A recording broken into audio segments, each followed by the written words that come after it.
Coming up, a special report on flying general aviation to Cuba. The AOPA flight planner just keeps getting better, and Cinco de Mayo at one of the best fly-in restaurants. AOPA Live this week begins in just a moment. There are many important things to consider before purchasing an aircraft. Let the experts at Aerospace Reports help guide you through the process. We combine expert knowledge with our long-standing commitment to personalized customer service to perfect your transaction. Learn more at aerospacereports.com.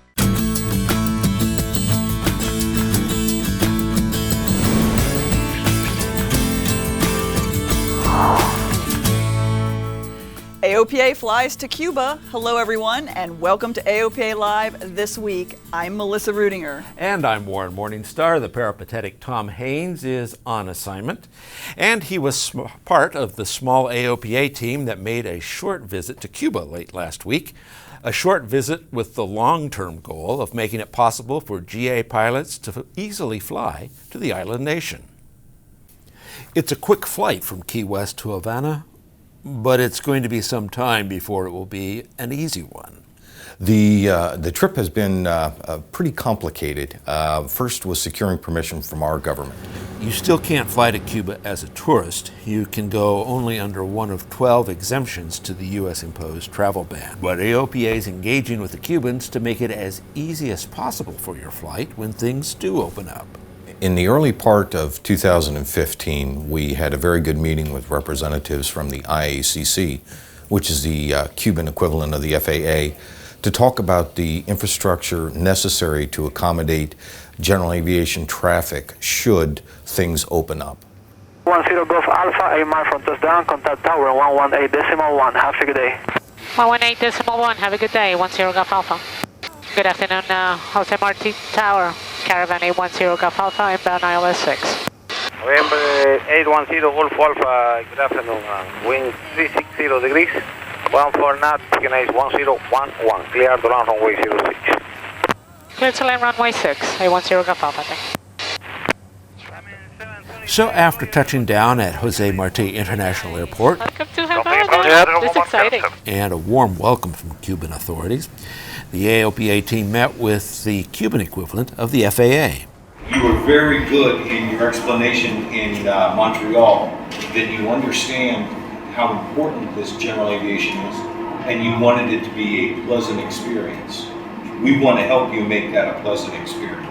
Tom Haynes showed examples of the AOPA Caribbean and Bahamas flight guides to show how AOPA could help educate U.S. pilots on flying in Cuba. So it's another vehicle we have for communicating with pilots about how to safely fly to different locations. Now, the Cubans conceded they do not have much experience with general aviation.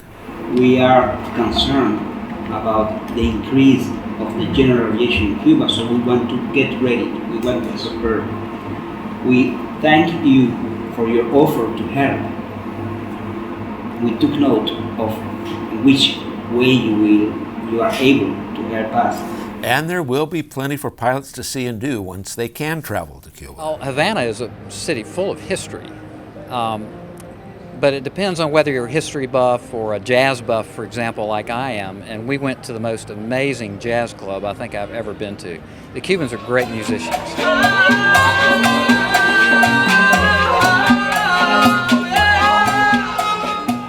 The Cessna Twin Flyer group was there under the people-to-people exchange exception. Now, there are no GA airports yet in Cuba. The international airports are limited in the number of GA aircraft they can handle. Arrival and departure is time-consuming, including fee payment, traveling around the airport to get required signatures, filing flight plans, and there is no VFR per se in Cuba. But there are high hopes for general aviation. We won't have any kind of difficulties in developing normal operations of sport aviation, or more properly, general aviation. The Aviation Club of Cuba hopes to develop the Cuama Airport into an international general aviation airport to serve the resort area of Varadero. Someday, flying to Cuba will be great, just as it once was years ago. Be patient. It is going to take some time for things to work out, to get to the level of international travel like we're accustomed to with Bahamas, Canada, or Mexico. but I think it's going to be well worth the wait. And Craig is right, Melissa. Once things are in place and once they open things up, it'll be a lot easier for us to make the trip of a lifetime. So if somebody wants to fly to Cuba today, what do they need to do? Well, first thing they need to do is make sure that they can do it legally. I mean, right now, tourists are still prohibited from going to Cuba. That's a U.S. government prohibition, not a Cuban provision. There are about 12 exceptions that you need to have, that you can qualify under, like people-to-people or professional meetings, which is what we went under. And then you have to have an agenda, and you have to keep records of everything, and you have to show it to U.S. Customs when you return, and you have to keep those records for like about 5 years. So very bureaucratic, but I understand while you were in Cuba that you did an internal flight. Is there infrastructure? Can you get avgas? Flying in Cuba is actually, once you get past all of the trámites, which is the Spanish word for formalities. It sounds like trauma, doesn't it? Actual flying is very easy. The controllers speak excellent English. The handoff from Miami Center to Havana Center is seamless. Terminology is the same. Everything else is the same. It's very easy. Avgas is available, but they can't always guarantee that it's going to be at the airport. They say you have to call ahead and make sure that they're going to have it. Great. And so any general impressions that you want to share? General impression is that Cuba is number one, they're very warm to Americans. They very much want us to come visit. The country itself is very run down. It's like things haven't been maintained for 30, 40 years, which you can understand when you know that a gallon of paint will cost the average Cuban about a month's salary. But while the people are poor, they aren't destitute. So there is sort of a basic level of living that everyone rises to there. Right. Wow. What an interesting trip. I'm sure you're glad you were a part of it. Yeah. And one more bit. If pilots want to go to Cuba right now, Craig Spence also has another bit of advice for them.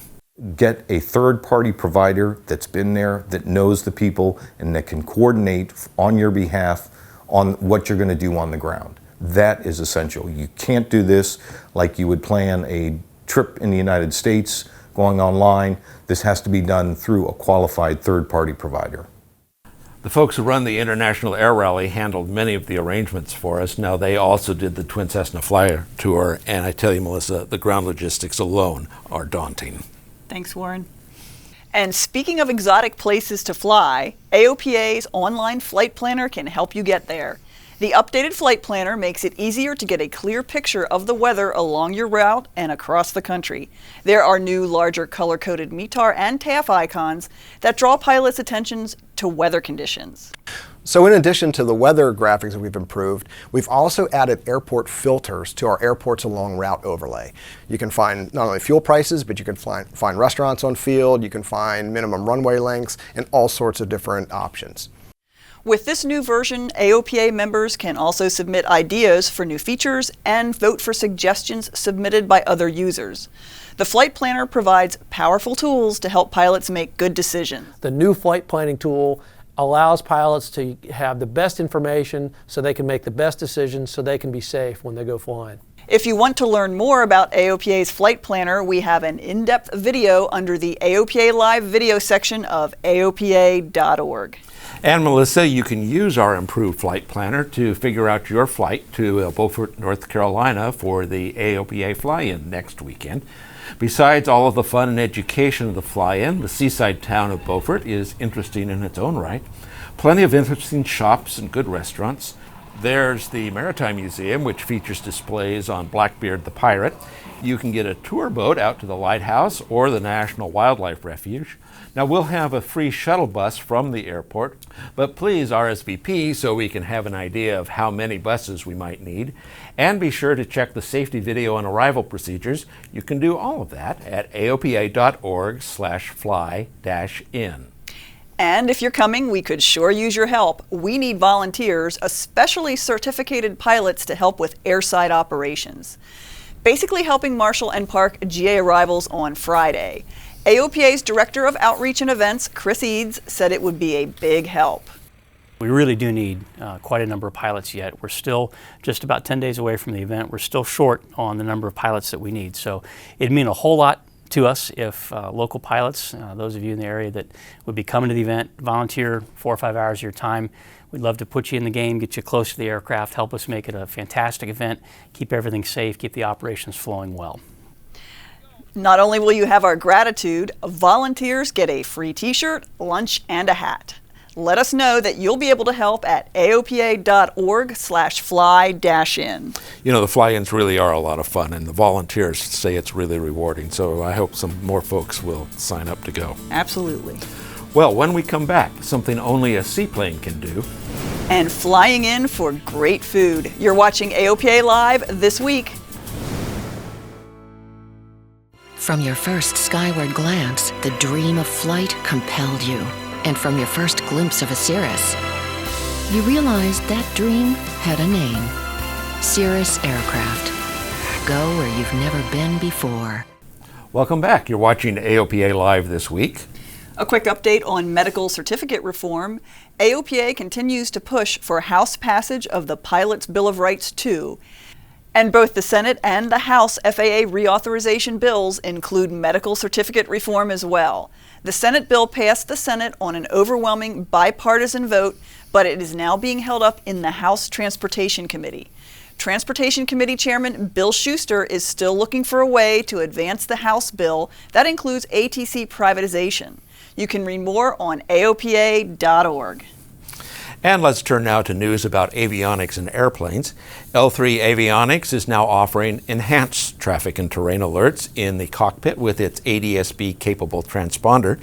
The company recently updated the NGT 9000 product line. The NGT 9000 is a touchscreen transponder with ADS-B out and the ability to display ADS-B in traffic and weather data. The updates include ATAS, which is ADS-B traffic alerting. The other update is TAWS, provides the pilot with terrain awareness and obstacle awareness as well as alerting. These enhancements will provide the pilot with better traffic alerting as well as situational awareness, providing for a much safer environment for the pilot to operate. L3 says the traffic alerting system in the NGT 9000 is more accurate than other systems, and you can read more about it at aopa.org. Global economic insecurity and changes in the energy sector are affecting aircraft shipments, according to the General Aviation Manufacturers Association. Business jet deliveries declined almost 5% last quarter compared with the first quarter of 2015. Turboprops were down nearly 7%. But piston engine aircraft shipments remained about the same. And there may soon be a faster way to commute between New York and Boston, thanks to seaplanes. Two rival companies are looking for FAA approval to fly float-equipped caravans like this one between Boston Harbor and New York's East River. Now, Boston doesn't have any downtown helipads anymore. A caravan seaplane can make the commute in 90 minutes. The speediest Amtrak train takes at least 3.5 hours. As we told you earlier, General Aviation is looking to an open future in Cuba. But one Cuban immigrant has been making a name for himself with aviators for years. AOPA Live's Paul Harrop takes us to Oklahoma for one of the most famous fly-in restaurants around. It's Cinco de Mayo at one of the most popular Mexican food joints in Middle America. Enrique's Mexican restaurant is on the Ponca City Airport in north central Oklahoma. Just a few minutes flight from Wichita, OKC, and Tulsa, pilots frequent the legendary joint. Start off with the chips, as you can see, telltale grease signs on my shirt. Kirby Ortega is a flight instructor in the air capital. He brought a transition student down for lunch. Some of the best Mexican food that you find at almost any airport, that's for sure. These couples flew in from the northeastern corner of the Sooner State. It's Cinco de Mayo, and we decided it'd be a great idea to come over for lunch. I came with Jim. He didn't have to twist your arm, did he? Not at all. The fun atmosphere and great food bring everyone back. When you're here, you definitely want to check out the chips and salsa. These tortilla chips are made fresh, right on site. Owner Enrique Avila gave me a peek at how they're made. It's favorites like this that make the place so popular. Word of mouth, people telling other people about the food and they come back. They started with 6 tables in 1983. Enrique, who is Cuban, learned English by being the server for his wife's cooking. She's Mexican. The pair have grown the business in large part by catering to aviators, but you won't catch Enrique in the left seat. Did you ever thought about becoming a pilot? No, I flew before with a private pilot, but no, I don't know how to fly. Well, you just keep us fed, all right? We'll be happy. Yeah, I just give it their food, and they can fly here anywhere. Sounds like a deal. In Ponca City, Oklahoma, Paul Harrop, AOPA Live. Thanks, Paul. I could tell that was a really hard assignment for you to take on. Enrique's is open for lunch and dinner Monday through Saturday. It's in the main terminal building at Kilo Papa, November Charlie. And that'll wrap it up for us this week. Thank you so much for watching. Remember our fly-in to Beaufort, North Carolina. That's Beaufort, not Beaufort. And that'll be May 20th and 21st. We hope to see you there. And we hope that you'll join us again next Thursday for another edition of AOPA Live This Week.